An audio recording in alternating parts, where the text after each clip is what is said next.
يا أيها الذين آمنوا قوا أنفسكم وأهليكم نارا وقودها الناس والحجارة صدق الله العظيم. غوث اعظم بمنی بے سر و ساما مددے قبلے مدد کعبہ ایما مددے انتظار کرم تست من عینی را اے خدا جو خدا بین و خدا دا مددے بگردہ بے بلا افتادہ کشتی ضعیفان و شکستہ رات و کشتی بحق کے خواجہ عثمان ہارون مدد کن مدد کن مدد کن یا معین الدین چشتی. ممبر پر رونق افروز ذوی الاحترام ذوی الاحتشام باصفا علماء والسلام علیکہ یا رسول اللہ، الصلاة والسلام علیکہ یا نبی اللہ، الصلاة والسلام علیکہ یا حبیب اللہ، وعلی آلک واصحابک یا نور اللہ، صلی اللہ تعالی علیہ وسلم. ان کی مہک نے دل کے اونچے کھلا دیے ہیں، جس راہ چل دیے ہیں کوچے بسا دیے ہیں. ایک دل ہمارا کیا ہے آزار اس کا کتنا، تم نے تو چلتے پھرتے مردے جلا دیے ہیں. ہم سے فقیر بھی اب پھیری کو اٹھتے ہوں گے، اب تو غنی کے در پر بستر جما دیے ہیں. آنے دو یا ڈبو دو اب تو تمہاری جانی، کشتی تمہیں پہ چھوڑی لنگر اٹھا دیے ہیں. دولہا سے اتنا کہہ دو پیارے سواری روکو، مشکل میں ہے براتی پرخار وادیے ہیں. اور اللہ کیا جہنم اب بھی نہ سرد ہوگا، اللہ کیا جہنم اب بھی نہ سرد ہوگا. رو رو کے مصطفیٰ نے دریا بہا دیے ہیں. میرے کریم سے گر قطرہ کسی نے مانگا، دریا بہا دیے ہیں در بے بہا دیے ہیں. اور ملک سخن کی شاہی تم کو رضا مسلم، جس سمت آ گئے ہو سکے بٹھا دیے ہیں. آج کی یہ محفل عرس مقدس کے موقع پر انعقاد پذیر ہے، جس میں اعمال و عقائد کی اصلاح کے حوالے سے آپ نے مجھ سے پیشتر بھی خطابات سماعت کر لیے ہوں گے، اور اب تھوڑی دیر کے لیے آپ کی خدمت میں حاضر ہوں. اللہ پاک کی بارگاہ میں دعا ہے کہ رب قدیر جس آیہ کریمہ کے جس حصے کی تلاوت کی گئی اس کے متعلق مجھے حق کہنے اور آپ سب کو حق سن کر اس پر عمل کرنے اور اسے عام کرنے کی توفیق عطا فرمائے.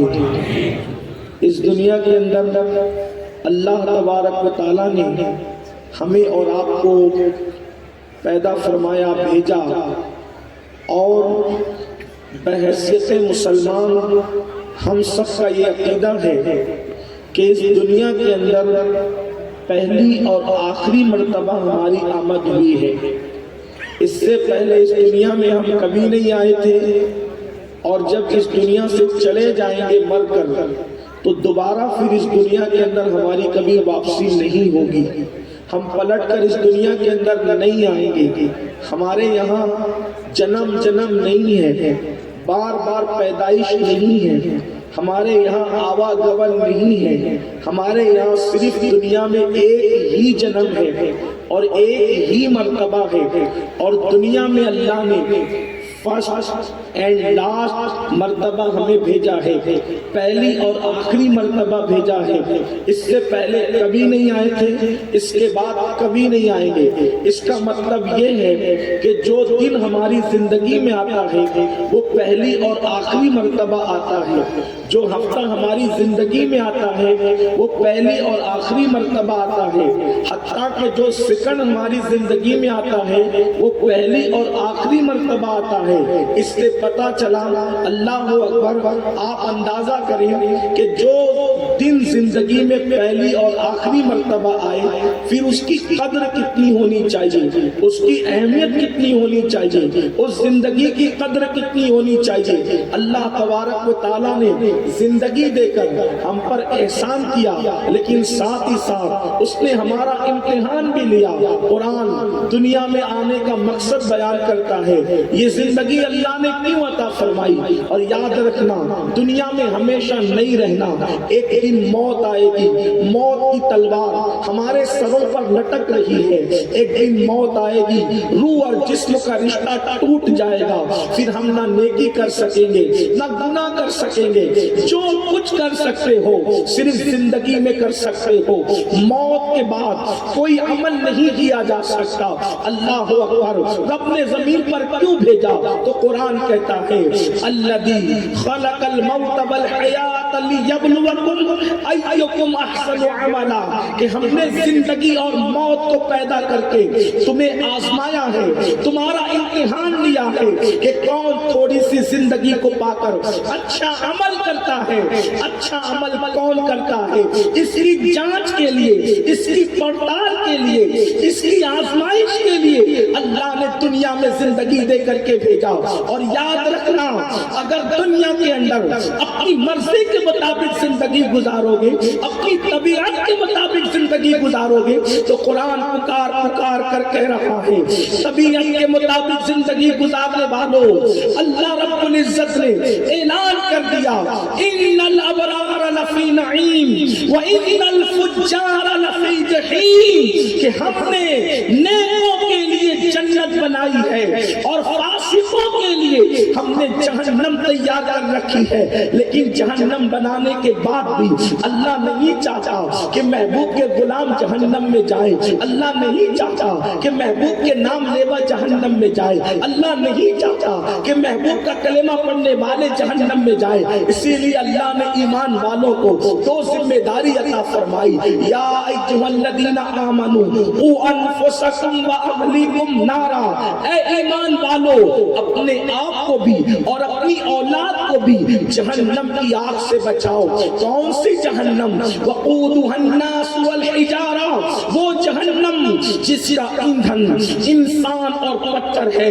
اللہ اکبر، دو ڈیوٹی دی گئی، دو ذمہ داری دی گئی، کیا؟ نمبر ایک، اپنے آپ کو جہنم سے بچاؤ، نمبر دو، اپنی اولاد کی ایسی تربیت کرو، اپنی اولاد کی ایسی نگہداشت کرو، اپنی اولاد کی ایسی نگہبانی کرو، ان کو یوں سنوارو، ان کو یوں اللہ اکبر تربیت کر کے ان کو سنوارنے کی کوشش کرو کہ وہ جہنم کے راستے پر نہ جائے۔ لیکن آپ دیکھیں اللہ اکبر، بحیثیت مسلمان ہم اپنی زندگی کا جائزہ لیں، اللہ اکبر، ہم بھی جہنم کے راستے پر جا رہے ہیں اور ہماری اولاد کو بھی ہم جہنم کے راستے پر لے جا رہے ہیں۔ یاد رکھنا مسلمانوں، یہ جنت و جہنم کہانی قصہ نہیں ہے، یہ جنت و جہنم دل کو ڈرانے یا دل کو بہلانے کی داستان نہیں ہے۔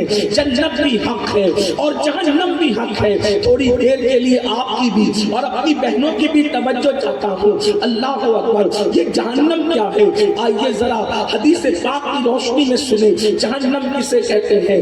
جہنم کے راستے پر جانے والوں، جہنم کی راہ پہ جانے والوں، دنیا میں کوئی انسان ایسا نہیں جو اللہ کے عذاب کو برداشت کر سکے۔ کسی انسان کے جسم میں اتنی طاقت نہیں کہ اللہ کے عذاب کو برداشت کر سکے۔ جانتے ہو اللہ اکبر، میرے آقا صلی اللہ علیہ وسلم کے پیارے دیوانوں، حیرت کی بات تو یہ ہے جن کو جنت کا کوئی ٹھکانہ عطا پتہ نہیں ہے وہ بڑے بے فکر ہے کہ مولانا ہم تو جنتی ہے، اور جن کو میرے رسول نے جنت کی بشارتیں دی تھی وہ لوگ پوری پوری رات رویا کرتے تھے اپنی مغفرت اور بخشش کے حوالے سے۔ اللہ اکبر، غفلت کی انتہا ہوتی ہے میرے بھائی کو، جنہوں نے واقعی جنت و جہنم کو سمجھا وہ راتوں کو روتے تھے۔ ہمارا حال یہ ہے کہ معاذ اللہ ہم سوچیں زندگی میں 5 وقت کی نماز بھی کبھی نہیں پڑھتے، حالت یہ ہے جمعہ کی 2 رکعت پڑھ کر مسجدوں سے ایسے بھاگتے ہیں جیسے اسکول کی چھٹی ہونے پر اسکول کے بچے بھاگتے ہیں، اس طرح مسجدوں سے ہم بھاگتے آتے ہیں اس کے بعد بھی ہمیں گھمنڈ ہے، ہمیں غرور ہے۔ اللہ اکبر کہ ہم جنت میں جائیں گے۔ صاحب مجمع الزوائد اپنی کتاب میں لکھتے ہیں کہ اللہ کے رسول صلی اللہ علیہ وسلم نے فرمایا کہ جو اپنے آپ کو قطعی اور یقینی جنتی سمجھے، میں محمد اعلان کرتا ہوں کہ وہ جہنم میں جائے گا۔ اللہ اکبر، اندازہ تو فرمائیں، صحابہ کرام آنسو بہائے مصلی پر۔ آپ جانتے ہیں، آئیے جس روزی کا اللہ نے وعدہ کیا ہے اس روزی کی فکر تو ہے، لیکن جس مغفرت کا ہمارے ساتھ کوئی وعدہ نہیں ہے، اس مغفرت کے لیے ہم نے کیا کیا؟ اللہ نے ہم سے مغفرت کا کوئی وعدہ نہیں کیا، بلکہ اللہ کا اعلان ہے وَيُعَذِّبُ مَن يَشَاءُ، ہم جس کو چاہیں گے عذاب دیں گے، وَيَغْفِرُ مَن يَشَاءُ، اور جس کو چاہیں گے اس کی مغفرت کریں گے۔ کوئی وعدہ نہیں ہے، اس کی مرضی پر ہے۔ اگر وہ چاہے تو بڑے بڑے پاپیوں کو بخش دے۔ ایک میں کیا، میرے امام کہتے ہیں، ایک میں کیا، میرے اسیان کی حقیقت کتنی مجھ سے سولاد کو کافی ہے۔